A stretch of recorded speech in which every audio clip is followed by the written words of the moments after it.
ជំងឺបាក់ទឹកចិត្តសំងំក្នុងផ្ទះតែម្នាក់ឯងអត់ដឹងទៅណាស្រាប់តែមាន Facebook មួយឈ្មោះកាន់វ៉ានីចូលមកធ្វើការ add friend ហើយក៏ទំនាក់ទំនងស្នេហាតាម chat Messenger ដោយលួងលោមស្នេហាសពគ្រប់បែបយ៉ាងថាស្រឡាញ់និងចង់ចូលស្ដីដណ្ដឹងតាមផ្លូវទៅតាមច្បាប់ក្រោយមកស្គាល់គ្នាបាន2ខែកាន់វ៉ានីចាប់ដើមខ្ចីលុយ$1000និងខ្ចីលុយជាហោហាយលើកអំណះអំណាងផ្សេងជាច្រើនថានឹងចូលស្ដីដណ្ដឹងស្ត្រីដែលឈ្មោះសថជាអសរកាត់នៅខេត្តព្រះសីហនុបន្ទាប់មកទៀតទើបដឹងថាចាញ់បោកគេចាប់ដើមទាមទារយកប្រាក់មកវិញអត់បានរហូតដល់រោគអន្តរាគមន៍ពីអ្នកច្បាប់ប្តឹងនៅទីនេះទីនោះដោយបងប្អូនឃើញនៅក្នុងវីដេអូសូមអញ្ជើញទស្សនាតាមដានដូចតទៅចាញ់គឺខ្ញុំចាញ់បោកកាន់វ៉ានីបងចាញ់បោកកាន់វ៉ានីចាជាមន្ត្រីយោធានៅភូមិភាគ3ខេត្តកោះកុងកាន់វ៉ានីហ្នឹងភេទប្រុសណាចាភេទប្រុសបាទចាញ់បោកកាន់វ៉ានីជាមន្ត្រីយោធាធ្វើការនៅភូមិភាគ3នៃខេត្តកោះកុងមកភូមិភាគ3នៃខេត្តកោះកុងតាណាតំណងដើមតងសួរថាមូលហេតុអីបានជាចាញ់បោកគេចាតាណាតំណងដើមដំបូងឡើយគឺបងអូនមានជំងឺបាក់ទឹកចិត្តហើយក៏នៅក្នុងផ្ទះម្នាក់ឯងបន្ទាប់មកទៀតគឺកាន់វ៉ានីចាប់ដើមឆាតមកតំណងគឺសុំស្រឡាញ់ចាបន្ទាប់ពីសុំស្រឡាញ់រួចហើយគឺគេក៏ចាប់ដើមថាគេហ្នឹងគឺជាអ្នករស់ស៊ីឈើពីកោះកុងទៅព្រំដែនហ្នឹងហើយបន្ទាប់មកទៀតគេថាគេជាមន្ត្រីយោធាហើយគេក៏ជាកូនកំព្រាគ្មានឪពុកម្ដាយគ្មានប្រពន្ធនេះទេបាទចាបន្ទាប់មកទៀតដល់ថ្ងៃមួយតែគេរៀបចំចេញទៅគេថាគយចាប់ឈើគេហើយអញ្ចឹងគេឲ្យខ្ញុំផ្ញើលុយទៅបងប្អូនក៏បានផ្ញើទៅដំបង1000បន្ទាប់មកទៀតគឺផ្ញើទៅបន្តទៀតច្រើនលើសនឹងទៀតគឺចំនួនលុយដែលត្រូវកាន់វ៉ានីបោកយកទៅគឺចំនួន100000បង$100000ចាបង$100000សហរដ្ឋអាមេរិកចាបងចាស្គាល់កាន់វ៉ានីតាំងពីពេលណាមកស្គាល់កាន់វ៉ានីតាំងពីខែ3 2024បងខែ3 2024ហើយស្គាល់គ្នារយៈពេលប្រហែលខែប្រហែលឆ្នាំប្រហែលថ្ងៃបានកាន់វ៉ានីខ្ចីលុយស្គាល់កាន់វ៉ានីរយៈពេលជិត2ខែបងបានលួងលោមខ្ចីលុយគឺហើយក៏មានជាមួយនឹងសាយបងសាយឈ្មោះកាន់វ៉ានីនេះបងនេះសាយឈ្មោះកាន់វ៉ានីនេះគឺគេ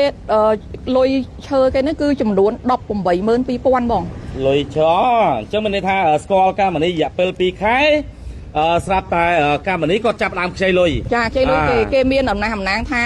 បន្ទាប់ពីគេឡើងមកពីព្រំដែនវិញគេនឹងដកលុយពីធនាគារមេបែងដើម្បីយកលុយមកទូទាត់ជាមួយខ្ញុំចំនួន100000ចំនួន100000នេះគឺបងអូនចាំបញ្ជាក់បងថាមិនមែន100000ឲ្យទៅទាំងដុំទេបាទគឺ100000គេរៀបចំថាយកឈើទៅឡានកលាប់បន្ទាប់មកទៀតគេបុកបន្ទាប់មកទៀតវៀតណាមចាប់កំភ្លើងបន្ទាប់មកទៀតរដ្ឋបាលព្រៃឈើចាប់ឡានបន្ទាប់មកទៀតគេចាប់គ្រឿងញៀនគឺលុយផ្ញើទៅបន្តរហូតមើលវគ្គដំបូងបំផុតកាន់វ៉ានីគាត់ខ្ចីលុយអណៃបានចំនួន$1000បងមកដំបូងបំផុតដល់$1000ចាបន្ទាប់មកទៀតជីទៅមុខទៀតថាឡានខូចបន្ទាប់ពីឡានខូចនឹងហើយគឺគេនិយាយថាខ្ញុំមកក្រោយតិច$1000គាត់តែខ្ចីភ្លាមយើងឲ្យភ្លេចឬក៏មិនខ្ញុំគិតរៀងយូរដែររយៈពេល2ថ្ងៃដែរបងហើយខ្ញុំក៏បានដាក់ទៅតាមវិញចាវិញចំនួន$1000ឲ្យបាទបន្ទាប់មកទៀតកាន់វ៉ានីថាអូនឡានខូចអញ្ចឹងបងត្រូវការលុយខ្ញុំក៏ផ្ញើទៅ450 300 500បន្តរហូតដល់ខ្ទង់10000បង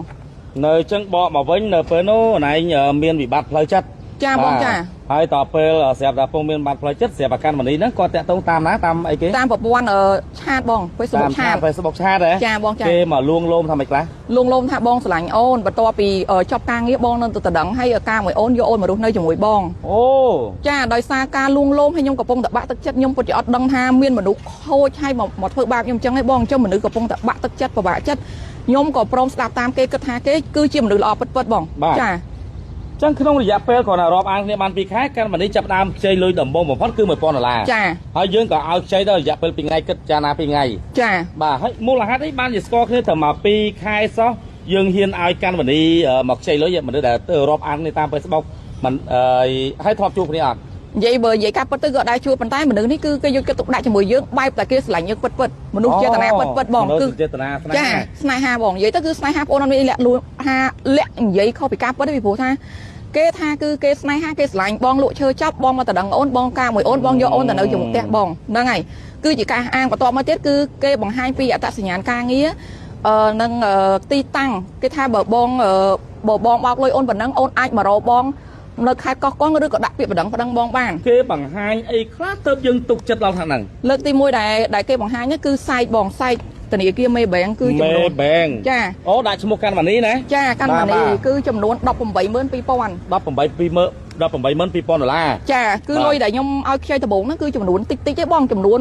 ចាប់ពី1000 2000 3000 5000 10000 20000ទៅបន្តរហូតដល់100000អញ្ចឹងក៏បញ្ឈប់ខ្ញុំគិតថាសាច់ធនាគារគេ182000គឺមានឈ្មោះកាន់បាននេះនៅហ្នឹងហើយអញ្ចឹងខ្ញុំគិតថាគេគឺជាមនុស្សថ្លៃថ្នូរដែលមានមុខមាត់ការងារគេមិនធ្វើបាបមនុស្សស្រីទេ បាទ តែទីបំផុតកាន់បាននេះយកតួនាទីការងារមកធ្វើបាបមនុស្សស្រីដែលទុនខ្សោយដូចខ្ញុំបន្ទាប់ពីមានរឿងហើយខ្ញុំក៏ចាប់ផ្ដើមទៅដាក់ពាក្យបណ្ដឹងនៅស្នងការ ចឹងមានន័យថាយើងដឹងខ្លួនតែចាញ់បោកគេ ចា មូលហេតុបានដឹងថាដឹងខ្លួនតែចាញ់បោកគេ ពីព្រោះកាន់បាននេះបាននិយាយប្រាប់ខ្ញុំថាពេលដែលយកសាច់ធនាគារទៅដល់ធនាគារមេបែងធ្វើជានិយាយថាសាច់ហ្នឹងគឺជាសាច់ខ្មៅអូនមិនអាចបើកលុយបានទេអញ្ចឹងអូនត្រូវដាក់លុយ5000ទៅទៀតបានបើកលុយហ្នឹងយកដាក់សងអូនបានខ្ញុំក៏ដាក់ទៅទៀត5000ទៅក៏បាត់ដល់ទៅពេលដាក់ទៅទៀតខាងធនាគារគ្នាគេថាបើកលុយអត់បានទេប្រធានអត់នៅអញ្ចឹងខ្ញុំគិតថាខ្ញុំប្រហែលជាចាប់ដើមគេធ្វើបាបឲ្យចាញ់បោកគេហើយហើយគឺចុងក្រោយគេគឺរដ្ឋបាលព្រៃឈើចាប់ឈើ35000ខ្ញុំដាក់ទៅទៀតបងចេញពីរដ្ឋបាលព្រៃឈើហើយឡើងឡានប៉ូលីសចាប់គ្រឿងញៀនទា25000តែចុងក្រោយគេគឺប្អូនផ្ញើទៅបានចំនួនតែ7000នេះគឺអស់លុយអញ្ចឹងគឺអស់អាលីងហើយដើររកខ្ចីគេឲ្យកាន់ម៉ានីទៀតពេលហ្នឹងហើយដែលយើងដឹងថាចាញ់បោកកាន់ម៉ានីចាបងចាបាទហើយនៅពេលដែលដឹងថាចាញ់បោកកាន់ម៉ានីតើយើងខ្នះខ្នែងស្វែងរកអន្តរាគមន៍ផ្នែកច្បាប់ដែរទេពេលនោះចាបងប្អូនខ្នះខ្នែងស្វែងអន្តរាគមន៍ពីច្បាប់ខាងស្រុកកំណើតបងប្អូននៅខាងកំពង់សោមហ្នឹងណាបងចាទៅដាក់នៅស្នងការព្រមត្តនកម្រិតធ្ងន់ក៏មិនតែគេធ្វើការគេក៏ស្រាវជ្រាវបន្ទាប់មកទៀតខ្ញុំក៏បានតាក់ទងពូនៅខាងខេត្តតាកែវនោះPMគាត់ក៏បានឲ្យមេគាត់ឆែកឃើញថាលេខហ្នឹងគឺនៅខេត្តកាចេះអញ្ចឹងពូហើយមីងបានជូនខ្ញុំទៅដល់ខេត្តកាចេះឆែកលេខហ្នឹង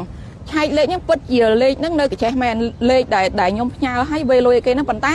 ជាមនុស្សស្រីប្រើអញ្ចឹងមានន័យថាកាន់វ៉ានីទៅខ្ចីអត្តសញ្ញាណប័ណ្ណរបស់ម្នាក់ស្រីហ្នឹងដើម្បីទិញលេខហ្នឹងយកមកប្រើអូខេចាគ្រូថាបន្តមកទៀតលោកពូនៅខាងកងរាជអាវុធខេត្តកាចេះហ្នឹងគាត់បានបញ្ជូនរឿងរ៉ាវនឹងក៏មកដល់កងរាជអាវុធហាត់ពេញតែគេអត់ធ្វើការខ្ញុំក៏ត្រឡប់មកវិញទៅកងរាជអាវុធហាត់កំពង់សោមគេអត់ធ្វើការខ្ញុំក៏ឡើងមកទៀតខ្ញុំដាក់នៅក្រសួងមហាផ្ទៃទៀតបងក្រសួងមហាផ្ទៃក៏គេបិទរឿងហ្នឹងគេអត់ធ្វើទៀតរហូតដល់ខ្ញុំរមេធាវីបានហើយគឺខ្ញុំដាក់នៅតឡាការយោធាការណាត់ជួបគ្នាដំបូងគឺកាន់វ៉ានីគឺមិនសារភាពក៏មិនទទួលស្គាល់តែថ្ងៃនេះថ្ងៃទី23ខែ5ក៏ជាលើកទី2នៃការដែលការកោះហៅទទូចរបស់ខ្ញុំទាមទារឲ្យតឡាការឲ្យកាន់វ៉ានីមកជួបខ្ញុំម្ដងទៀតបន្ទាប់ពីជួបហើយតឡាការនៅតែបង្ងើយកតើយទាំងដឹងថាកាន់វ៉ានីគឺជាជនល្មើសអញ្ចឹងមានន័យថាបកមកវិញមានន័យថាជួបកាន់វ៉ានី2ដងនៅតុលាការចាបងនេះជាលើកទី2ណាចាបងបន្តទៀតទាំងដឹងថាកាន់វ៉ានីជាអីគេមិញកាន់វ៉ានីជាមន្ត្រីយោធាពុតប្រកាសបងបាទនៅភូមិភាគ3ខេត្តកោះកុងប៉ុន្តែនៅពេលដែលជួបហើយគឺគេសារភាពថាគេមិនស្គាល់ខ្ញុំគេមិនបានខ្ចីលុយទាំងបកែកញ៉ាំងថាគេមិនដឹងឮចំណែកបរិយាញ្ញាម៉ែនហុងបាទគាត់អាកាត់ថាគាត់មិនដឹងគាត់មិនចេះរឿងហ្នឹងទេគាត់រុញឲ្យខ្ញុំទៅក្រសួងមហាផ្ទៃចំណែកមេធាវីខ្ញុំគាត់ថាខ្ញុំគ្មានផុសតាងគ្រប់គ្រាន់ទាំងខ្ញុំមានផុសតាងគ្រប់គ្រាន់ទាំងសម្លេងទាំងរូបភាពទាំងវិក័យប័ត្រវេលុយទាំងពាក្យពេចន៍និយាយជាមួយគ្នាទាំងអស់បាទអញ្ចឹងគឺឥឡូវហ្នឹងគឺខាងតុលាការយោធាគឺគាត់បានតម្កល់រឿងហ្នឹងហើយបងគាត់ថាឲ្យខ្ញុំទៅក្រសួងមហាផ្ទៃបាទអញ្ចឹងបងអូនអត់មានអីទេមានតែម្រាមដៃ10សំណុំពរឲ្យសម្ដេចលោកជួយរត់យុត្តិធម៌ឲ្យបងផងហ្នឹងកម្រិតពេកហ្នឹង10